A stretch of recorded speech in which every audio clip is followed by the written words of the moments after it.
Hey there, English learners around the world. Welcome back to another episode of Smart English with John and Lena. I'm John. And I'm Lena. We're your English teacher friends, here to make your learning journey fun, smart, and just a little bit silly sometimes. That's right. And today, today we're talking about a topic that every learner, no matter where you're from, thinks about at some point. Yes, it's the big question.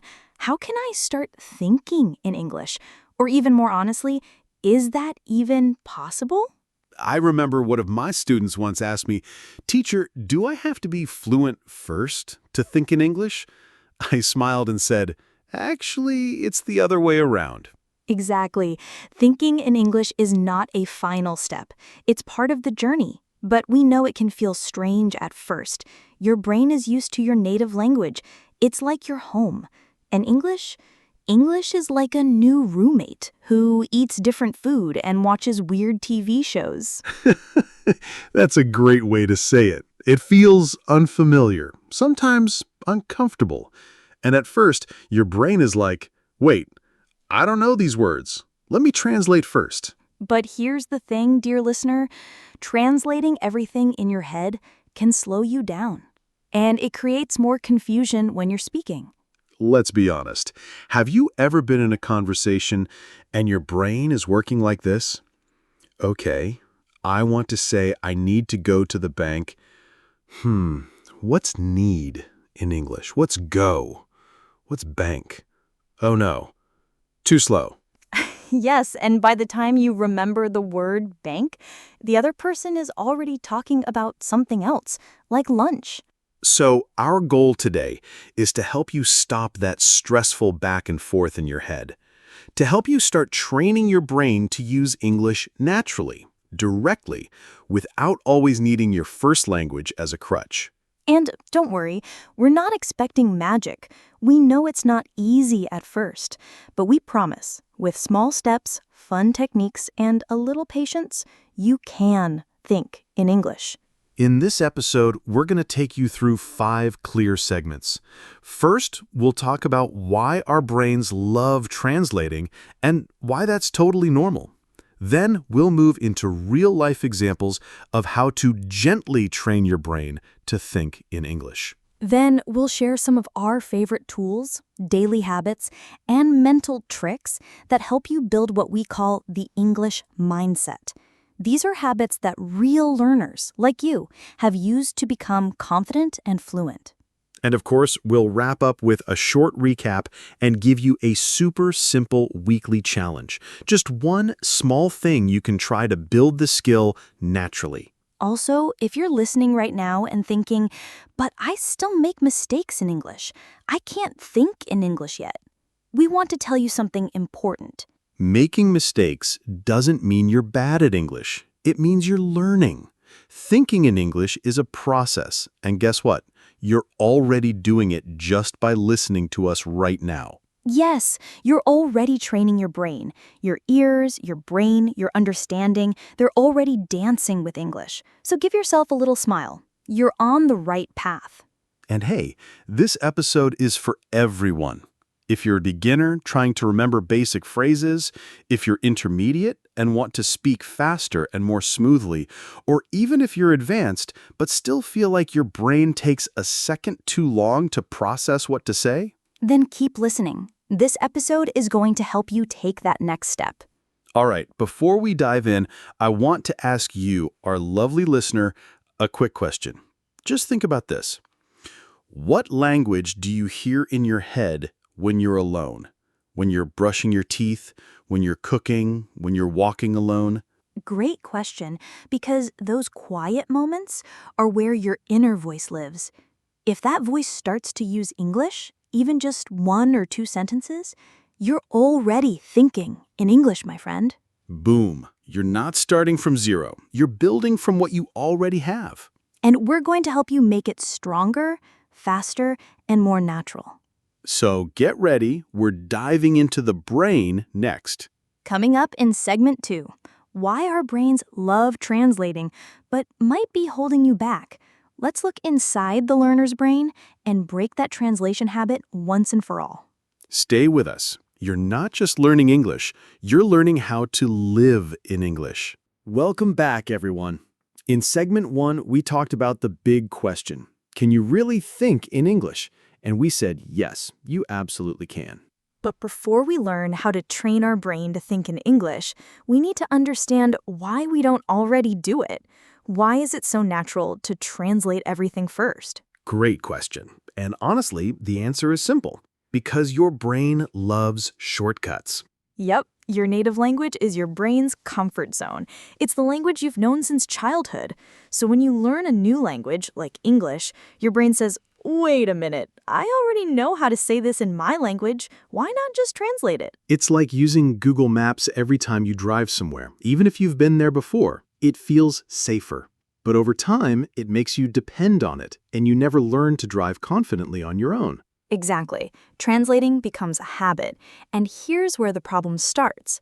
When you translate every sentence in your head, it slows down your thinking, blocks your speaking, and makes you feel nervous. Let's do a quick example. Let's say your native language is Bengali, or Spanish, or Japanese. It doesn't matter. You want to say, I need to buy milk. But instead of thinking in English, your brain does this. Thinks the sentence in your native language, translates need, buy, and milk word by word, rearranges the words to match English grammar, checks if it sounds okay, then finally says it. Whew, that's exhausting just thinking about it. It's like taking 5 buses just to go to the shop next door. Exactly. And by the time you finish, the person you're talking to is already halfway through their next topic. But here's something even more interesting. Translating can actually cause mistakes because some phrases just don't match from one language to another. Oh yes, like when learners say, I have 25 years. That makes perfect sense in many languages. But in English, we say, I am 25 years old. If you translate directly, you're going to confuse people. And don't even get me started on expressions. Try translating "it's raining cats and dogs" into another language, and people will look at you like you've lost your mind. Can you imagine? It's raining animals? So the problem is clear. Translating takes too long, and it's not always accurate. But listen, friends, it's important to say this. It's okay if you're translating now. Don't feel bad. Everyone starts there. Yes, every learner begins with translating in their head. It's a natural part of learning. What we're saying is, you don't have to stay there forever. Think of it like this. When you were a baby, did you know how to walk immediately? Nope. First you crawled, then you stood up, then you wobbled, and finally you walked. Thinking in English is the same. It's a skill you build over time. So if you catch yourself translating, don't panic. Just notice it. Say to yourself, okay, I'm translating. Next time, I'll try to find the English word directly. Right. That moment of awareness is powerful. It's like catching a bad habit and choosing a better one. Now, one of the biggest myths we hear is, I can only think in English if I'm fluent. That's just not true. Actually, you become fluent by learning to think in English, not the other way around. Exactly. You don't need perfect grammar. You don't need big, fancy words. All you need is this. Start using simple English in your thoughts. For example, instead of saying, "Amikud harto" in your native language and then translating to "I am hungry," just train your brain to say, "I am hungry" first. Keep it that simple. And you can start small, like, I am tired.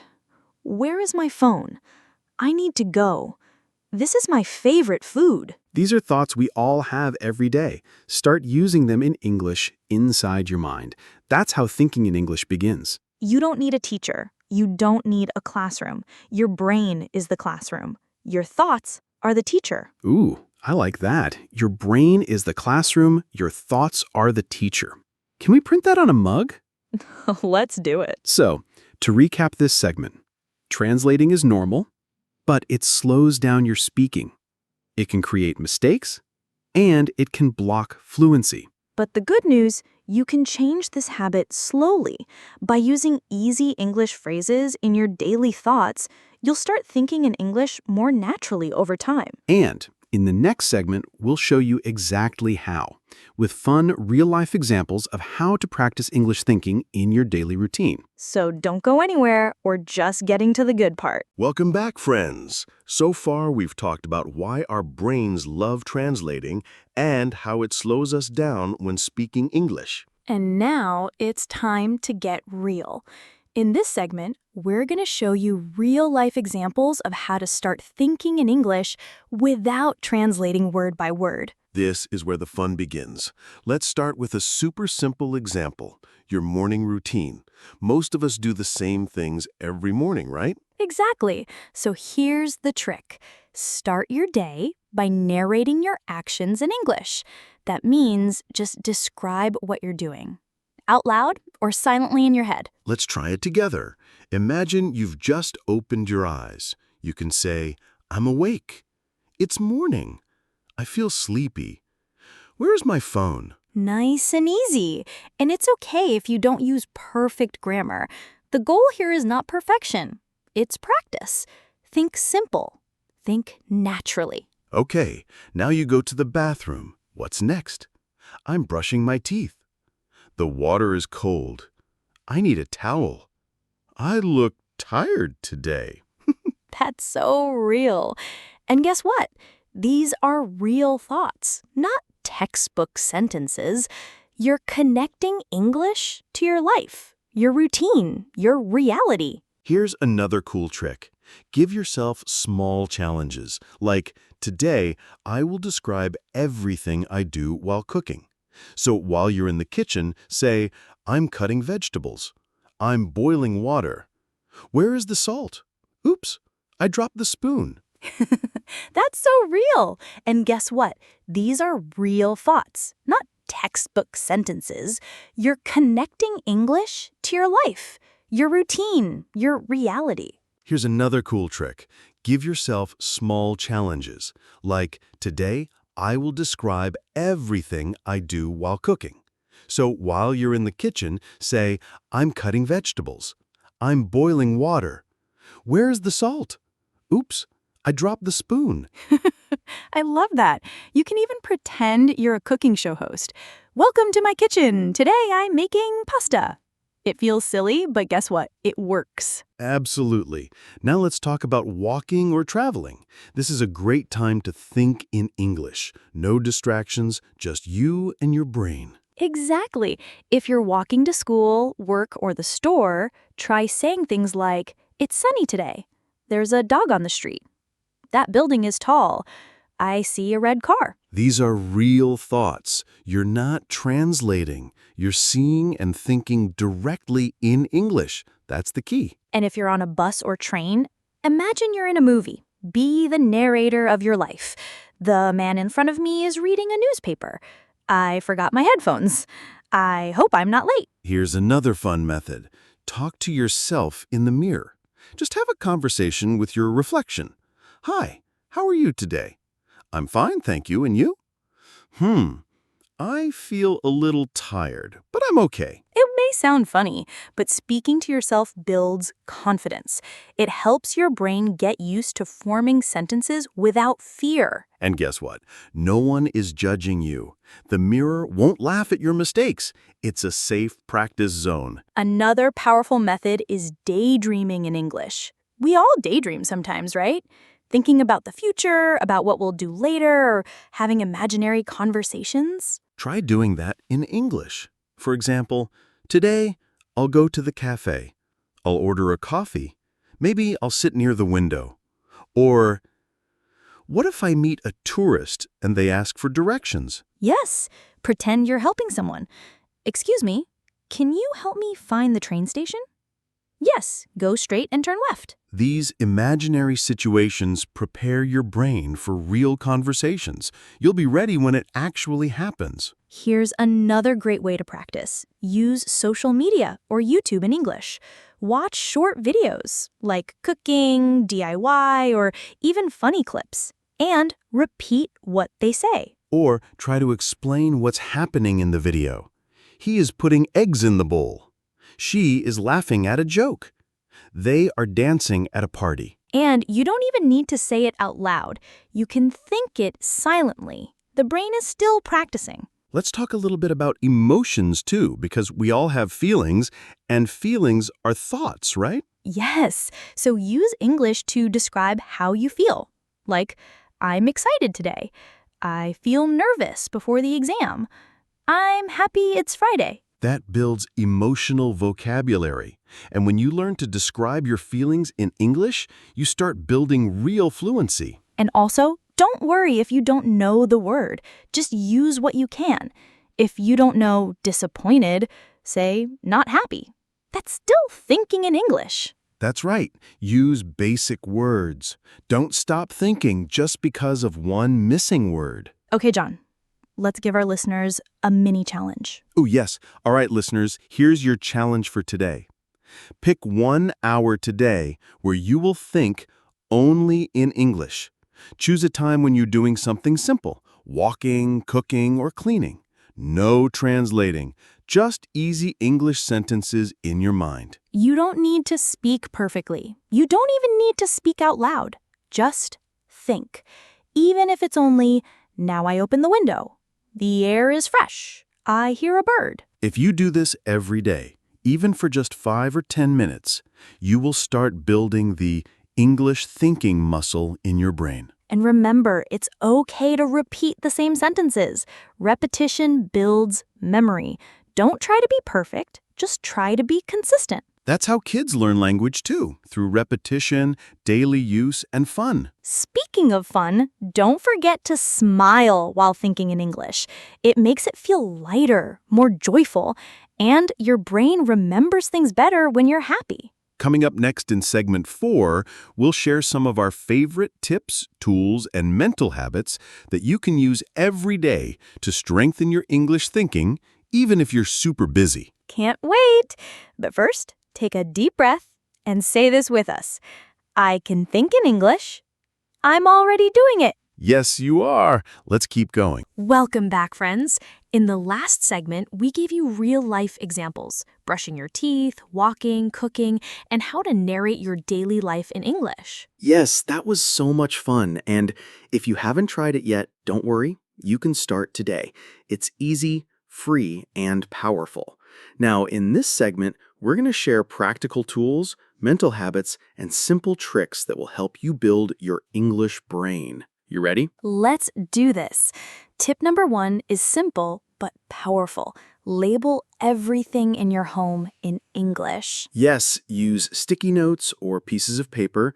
Put them on objects like mirror, door, light switch, table, remote control, refrigerator, window. That way, every time you walk by, your brain sees the English word. Over time, you don't think, what is refrigerator in my language? You just know it as refrigerator. Exactly. It's like training your brain to connect English words directly to objects, not to your first language. All right, tip number 2. Change your phone, laptop, or tablet language to English. Ooh, good one. It's a little scary at first, but it works wonders. Think about it. How many times do you check your phone each day? Probably 50 to 100 times.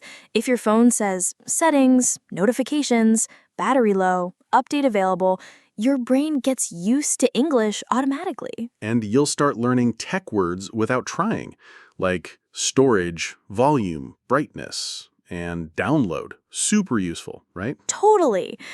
Now, let's move to tip number 3, and it's one of my favorites.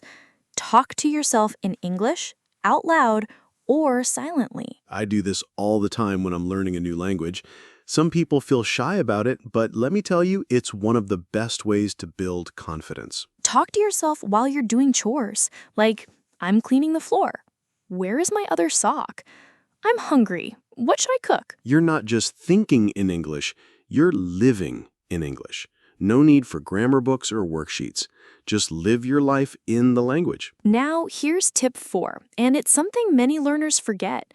Use an English-to-English dictionary. Yes, not English to your native language. Why? Because it teaches your brain to connect English words to other English words. For example, if you look up the word happy, the dictionary might say, feeling good or pleased, not sad. You didn't need your first language at all. You understood through simple English. And many dictionaries even have audio. You can listen to pronunciation too. So helpful. Okay, moving on, tip number 5. And this is use apps that help you think in English, not translate. Exactly. Some great ones are Duolingo, which uses images and English explanations, Anki, with custom flashcards with pictures, Quizlet, with interactive games and audio, LinkQ, which helps with reading and listening together. Avoid apps that give you a word in your native language first. That keeps your brain stuck in the translation habit. Instead, choose apps that show pictures, situations, or easy English definitions. That's how children learn too. Okay, here comes tip 6, and this one is a game changer.